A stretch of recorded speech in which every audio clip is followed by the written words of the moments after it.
Right off the bat, I just want to say, so where do you get your name from? What is New York Sector? What's that stand for? What's the story behind that? So like I said, New York is for the people that don't have a voice, okay? And then Sector is struggle and barks character that others respect.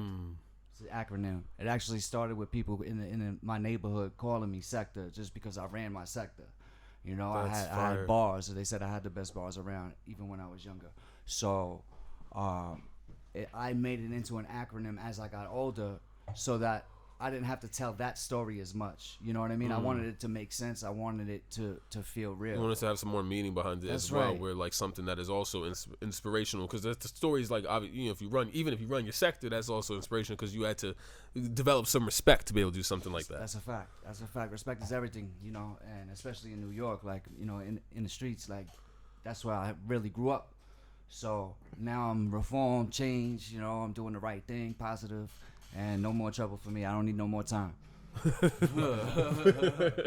Yo, can you tell me a little bit about like your experience in life, period, as an adult, like how you've been growing up, like what you've learned, what can you tell a youngin' like me? Whoa, patience is everything. Patience is the hardest thing to learn because you got to know when to be proactive and when to, you know, sit back, relax, and take notes. That's you know big, what I mean? bro. Also, you know, make sure every time you walk in a room, you observe before you speak.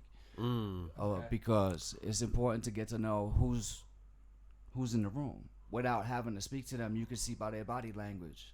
You know what I mean? That was something I learned going to prison, so I use that everywhere I go at this point. Tell me a little bit about prison. What did you take into the real life that you learned from prison? Structure. I had no structure in life, and I needed it. So, as much as it's, you know, it was terrible to leave my kids for 3 years, like, it was important that I learned something from it and took the lessons from everything negative.